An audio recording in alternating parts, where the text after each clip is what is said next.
I thought I'd stop for a minute just to show you what we're up to on the farm at the moment. So it's silage making season. We've had a really nice spring with lots of good rainfall, plenty of pasture growth, which is great. So at the moment we've got a genuine surplus of pasture, which means essentially that we've got enough feed for the cows to graze going into the sort of the near future. We're grazing at that 3-leaf stage for ryegrass and down to 4 to 6 centimetres. So the cows are doing that. We've budgeted that out. So we know that we've got some extra paddocks that the cows can't possibly eat enough feed to get through it all. So that's when we have this genuine surplus. And what we can do with that genuine surplus is we can feed it to our younger heifers, which we have been doing for the last couple of months sort of thing, just to get them the condition on them.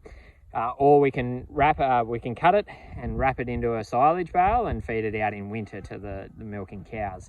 And right now we've got really good quality feed. It's a nice thick clover and ryegrass sward.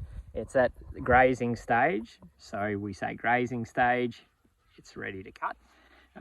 The longer we leave it from now, the lesser quality it becomes going into the future. So you might get more bales, but they're going to be lower quality.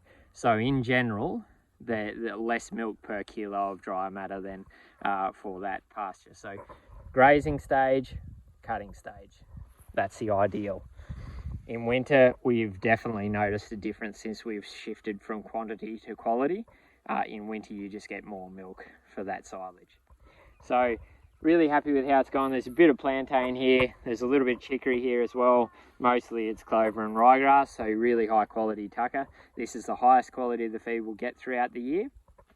So we're going to put that into a bale. So we're going to cut it, we rake it up to dry it, and we then bale it into bale and wrap it in plastic wrap to ferment. So keep the oxygen out.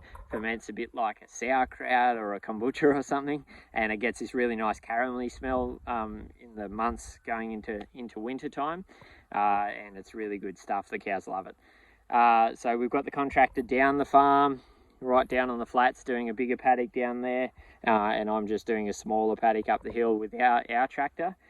Just so we can get it all off in this weather window. We've had a bit of rainy sort of weeks the last couple of weeks, so this is the first opportunity to really get a good grazing.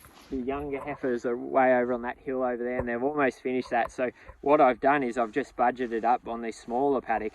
I've just cut this paddock in half, so we're going to leave this top half. Once the silage comes off, that's going to be for the heifers, and this is going to be for the dairy cows as well as the stuff on the flat. So it's just about budgeting it out and working out how much you can afford to feed into heifers and to how much you want going into winter. We usually still have to buy in a bit of hay anyway, but yeah, the more we can conserve in the spring, the better it is, because it's cheaper feed and it's really high quality. So if it's not going down the cows or the heifers' throats, we want to be ensiling it for winter time, the highest quality we can. And then as we're grazing it, obviously after the heifers have finished this paddock, it'll be fertilised, and then hopefully we get a bit of rain or put a bit of irrigation on it just to get it growing nice and strong again. We get really good response from fertiliser and rainfall this time of the year because we've got nice warm soil temperatures, plenty of pasture growth. So really happy with it's gone. This paddock up here was an unimproved paddock there probably 6 or 7 years ago.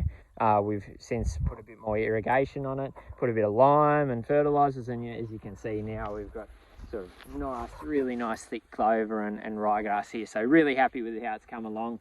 Yeah, so really it's just about having that plan, having that pasture plan, knowing when there's a genuine surplus, and then, you know, making the decision what to do with that genuine surplus. So generally we keep the heifers in when it's late winter, early spring, because what we find is that when we're cutting at that quality stage, even when it's at that quality stage and we're going quality over quantity, you just get very few bales because the pasture sward's still trying to thicken up from sowing. So we generally just graze the heifers on that and get stuck in around about now. So that's what we're up to today and the next few days. Trying to get this into a bale within 48 hours.